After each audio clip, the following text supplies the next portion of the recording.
I invite you to stand as you're able, and we'll sing together hymn 508 in the blue hymnal in the pews.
Welcome. It's so good to be with all of you here today at Calvary Church in this 100th year of this Lenten preaching series.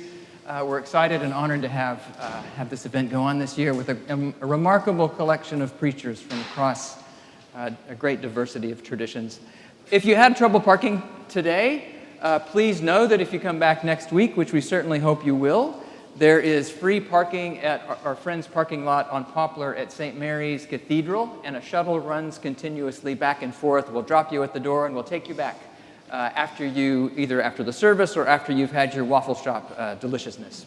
So avail yourself of that. Also, St. Mary's Episcopal Bookshop has representatives here next door in our Great Hall. There are a lot of books from a lot of the preachers who are here this season, so buy all you can. Support their good work and support the work of our preachers as well in their writing. Also in the Great Hall, Thistle and Bee has a stand as well. If you don't know about Thistle and Bee, then I especially want you to go next door and talk to Whit and Madge about this amazing ministry that helps bring women who've been trafficked back into a life of wholeness and healing and community and hope, and they produce beautiful things along the way together. There's the delicious things, honey, and all kinds of good things. So stop by, hear the story of Thistle and Bee, and support that great ministry for women as you do as well. And then maybe you're on your way on downstairs to the waffle shop, I hope, if you haven't eaten already. And the specials today, it's Friday, so it's fish pudding day. I know it sounds terrible, but they're going to sell out before you get there if you don't hurry, I'm telling you.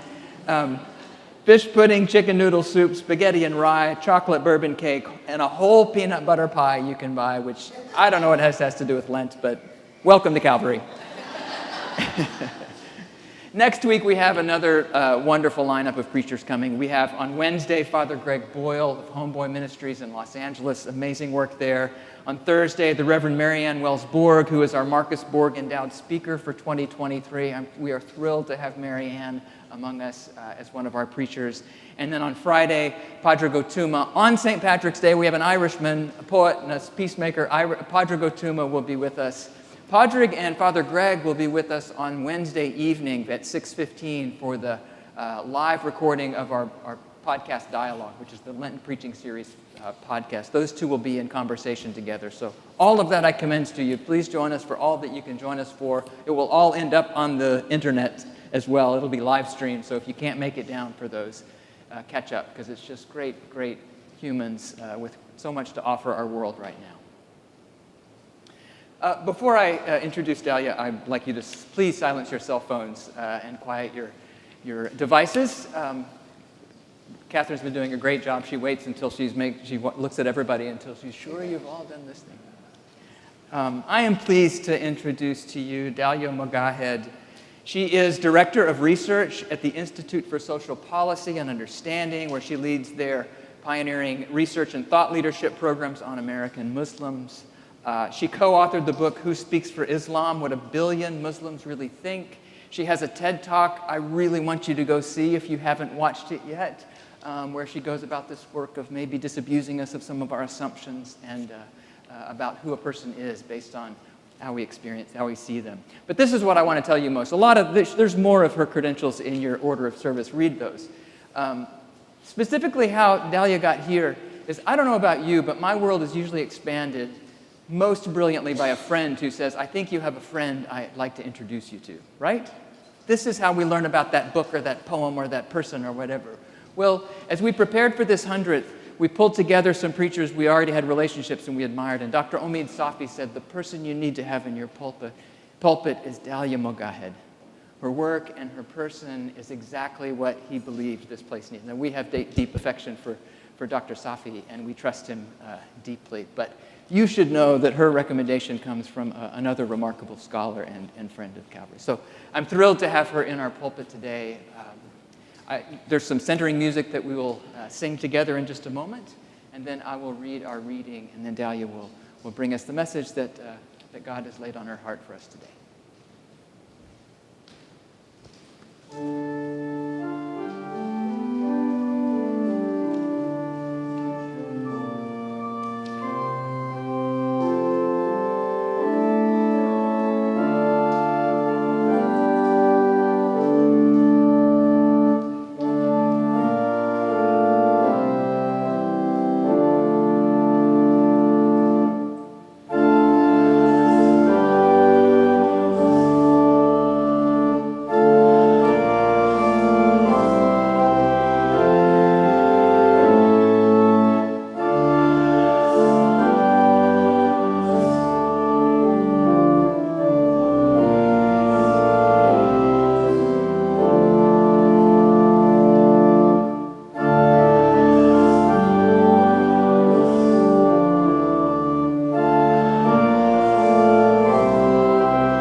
A reading from the Quran, chapter Taha, verses 24 to 28, the prayer of Moses.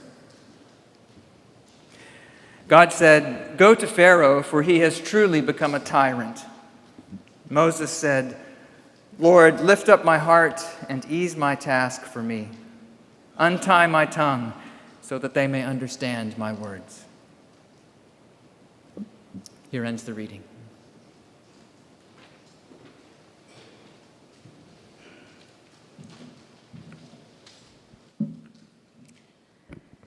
In the name of God, most gracious, most merciful, I greet you with the greetings of all the messengers of God.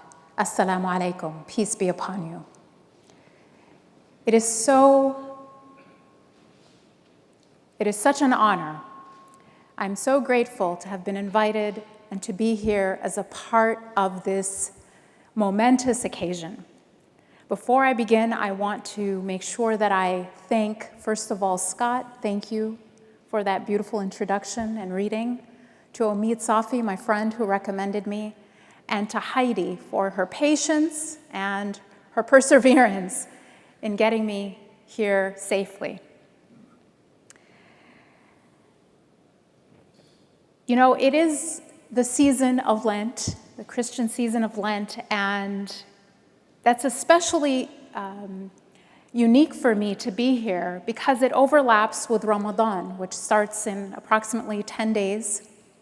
And both are a time of introspection, of God consciousness, and of sacrifice. So for all of these reasons, and the fact that this is a 100-year anniversary of the Lenten Preacher Series, and I am told I'm the first woman in hijab to be addressing this congregation on this type of a lecture. For all these reasons, I was very nervous coming up with my talk today. I really agonized, and even though I do speak for a living, I'm an introvert, and that means we never get over it. And as I thought about what to tell you today, as I crafted my talk, my mind went to another time that I was incredibly nervous about an important talk. And actually, as Scott mentioned, I was invited to give a TED Talk on the main stage of the TED Conference in Vancouver. And for anyone who's not familiar, this is a very big deal for anyone like me because you join Nobel laureates and best-selling authors and very famous celebrities on the TED stage to share ideas with very intimidating audiences. And so it was on my bucket list. And when I had this opportunity in 2016, I was absolutely terrified. And as I agonized over the words that I would share and really thought about what could I possibly offer that would be impressive enough, that would be clever enough, that would be entertaining enough for this occasion. And especially at the time that I was giving the talk, 2016, a very difficult time for my community, where I felt this weight of responsibility, that I was being given an opportunity that perhaps I didn't deserve, that someone else could do a better job. And so all of this was in my mind as I was just writing my talk. And then when I was in the audience watching the amazing speakers that went before me, and looking around at who was in the audience, and I happened to notice Harrison Ford. I'm not even kidding. And I had seen Indiana Jones 9 times. I was so terrified to speak in front of him. So my heart just really, my stomach tightened, my chest constricted as I waited for them to announce my name. And as I stood there backstage, trying to get myself together, I did what I always do, which is I said the prayer of Moses, which is what we just heard. And let me simply recite it in Arabic. Rabbi shrah li sadri wa yassir li amri wahlul 'uqda min lisani yafqahu qawli. And you just heard the beautiful translation that was read. To remind you, just taking it verse by verse, Rabbi shrah li sadri. Oh my Lord, uplift my heart or expand my chest. And this is now just to set the stage for how the occasion on which Moses said his beautiful prayer to God. Now, Moses was a Hebrew, as you all know. He was a member of the underclass in Egypt. It actually happens to be where I was born, an Egyptian myself. And he was a member of people who were enslaved. And if that wasn't enough to make him feel a sense of nervousness, he had been involved in the accidental death of an Egyptian. And he was on the run from the authorities, who, if they were to have captured him, would certainly put him to death. But not only that, he had already escaped death once as an infant, because he was born the year that Pharaoh had ordered every male child of the Hebrews to be killed because of a prophecy that he had been told that one of them would rise up to destroy him. And so he had every reason to fear speaking up, to fear confronting, just having a casual interaction with an Egyptian when he was a man on the run, let alone a person in authority, a priest or a foreman. But he wasn't being asked to go and confront an Egyptian farmer or a foreman or a priest. He was being called on by the Lord of the worlds to go confront Pharaoh himself. And what was he being told to go say to Pharaoh? Let my people go. To say the unsayable, to suggest what Pharaoh had killed infants to avoid. And in response to that call from God, he made this prayer. Now, he was speaking directly to God. He is said in the Quran, he is called Kalimullah, the one who spoke to God. And oh, by the way, he had a speech impediment. So he was speaking directly to God, and he could have asked for anything. But look at what he asked God for.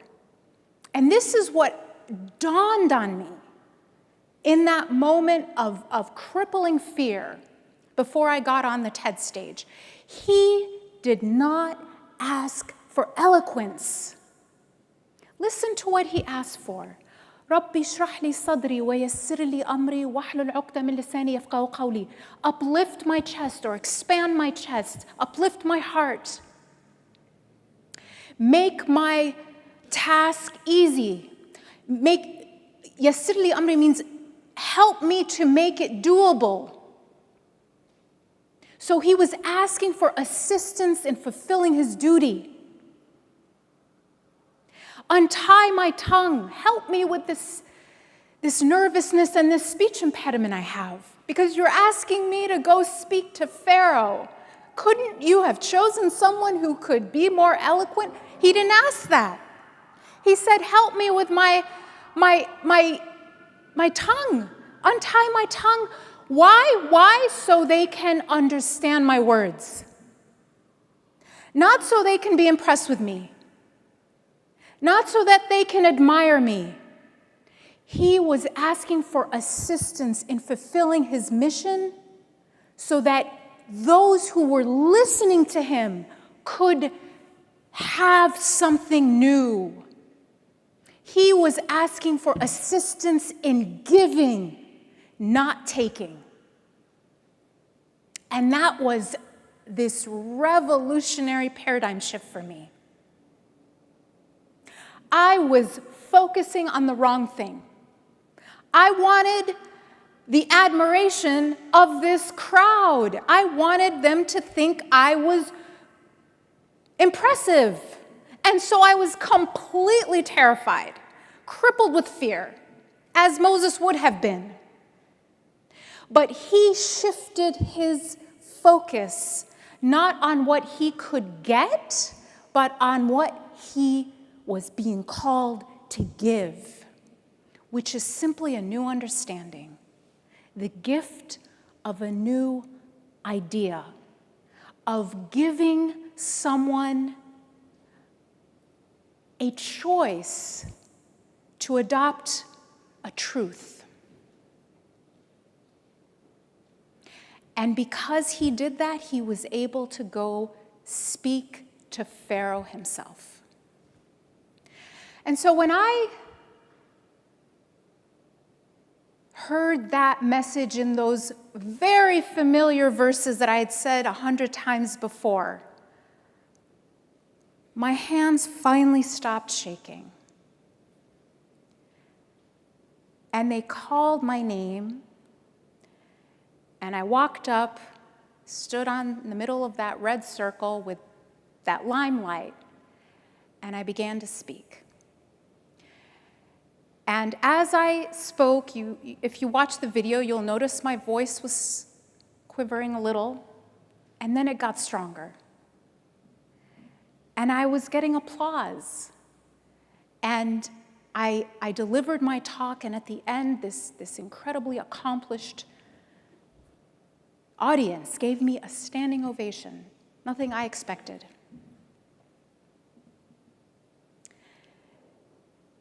And then I walked out and just felt this incredible relief and gratitude to God for giving me the strength to do that. And I looked up, and there was Harrison Ford right in front of me.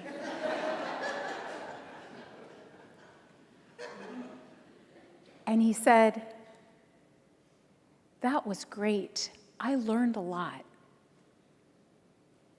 And I wanted to say, "Thank you, Dr. Jones," but I didn't. So I managed to say something coherent, I think. I said, "Oh, thank you so much." And I felt like mission accomplished. Thank you very much.